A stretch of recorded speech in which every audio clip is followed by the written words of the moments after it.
Hi hello ನಮಸ್ಕಾರ ವೀಕ್ಷಕರೇ, welcome back to my YouTube channel. ವೀಕ್ಷಕರೇ, ಕಲರ್ಸ್ ಕನ್ನಡ ಚಾನಲ್ನ ಕನ್ಯಾಕುಮಾರಿ ಸೀರಿಯಲ್ ಮೂಲಕ ಮೊಟ್ಟ ಬಾರಿಗೆ ಸೀರಿಯಲ್ ಲೋಕಕ್ಕೆ ಎಂಟ್ರಿ ಕೊಟ್ಟಿದ್ದ ನಟಿ ಆಶಿಯಾ ಫಿರ್ದೋಸ್ ಅವರು ಪ್ರಸ್ತುತ ಜಿ ಕನ್ನಡ ವಾಹಿನಿಯ ಜನಪ್ರಿಯ ಸೀರಿಯಲ್ ಆಗಿರುವ ಶ್ರಾವಣಿ ಸುಬ್ರಹ್ಮಣ್ಯ ಸೀರಿಯಲಲ್ಲಿ ನಾಯಕಿ ನಟಿಯಾಗಿ ನಟಿಸುತ್ತಿದ್ದಾರೆ.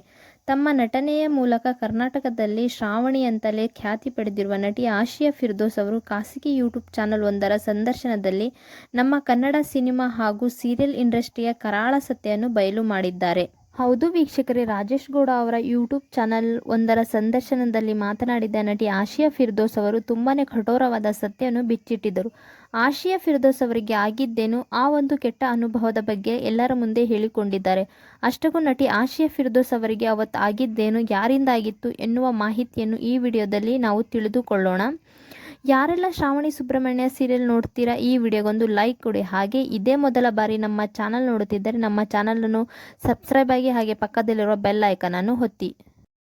ವೀಕ್ಷಕರೇ, ನಟಿ ಆಶಿಯಾ ಅವರು ಅವತ್ತು ಮೊಟ್ಟ ಬಾರಿಗೆ ಸಿನಿಮಾದಲ್ಲಿ ನಟಿಸಬೇಕಿತ್ತು. ನಟಿ ಆಶಿಯಾ ಅವರಿಗೆ ಪೇಮೆಂಟನ್ನು ಕೂಡ ಸಿನಿಮಾ ನಿರ್ದೇಶಕರು ಮಾತನಾಡಿಕೊಂಡಿದ್ದರು. ಆದರೆ ಇದ್ದಕ್ಕಿದ್ದಂತೆ ಹಾಗೆ ನಟಿ ಆಶಿಯವರ ಬಳಿ ಆ ನಿರ್ದೇಶಕರು ದಯವಿಟ್ಟು ನನ್ನ ಫ್ರೆಂಡ್ ಆಗು, ನಾನು ಸಿನಿಮಾ ಶೂಟಿಂಗ್ಗೆ ಹೋದಾಗೆಲ್ಲ ನೀನು ನನ್ನ ಜೊತೆ ಬರಬೇಕು ಅಂತ ಎನ್ನುವ ಮಾತುಗಳನ್ನು ಆಡಿದ್ರಂತೆ. ಈ ಒಂದು ಮಾತನ್ನು ಕೇಳಿ ಆಶಿಯವರು ತುಂಬಾ ಕೋಪಗೊಂಡಿದ್ದರು. ಆ ನಿರ್ದೇಶಕರಿಗೆ ಉಗಿದು ಅಲ್ಲಿಂದ ವಾಪಸ್ ಆಗಿದ್ದರಂತೆ.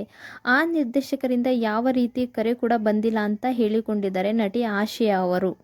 ನಟಿ ಆಶಿಯಾ ಫಿರ್ದೋಸ್ ಅವರ ಬಗ್ಗೆ ನಿಮ್ಮ ಅನಿಸಿಕೆ ಅಭಿಪ್ರಾಯವನ್ನು ಕಮೆಂಟ್ ಮಾಡಿ ತಿಳಿಸಿ. ಹಾಗೆ ಶ್ರಾವಣಿ ಸುಬ್ರಹ್ಮಣ್ಯ ಸೀರಿಯಲ್ ಇಷ್ಟವಾದರೆ ಈ ವಿಡಿಯೋಗೊಂದು ಲೈಕ್ ಕೊಡಿ. ವಿಡಿಯೋ ನೋಡಿದ್ದಕ್ಕಾಗಿ ಧನ್ಯವಾದಗಳು.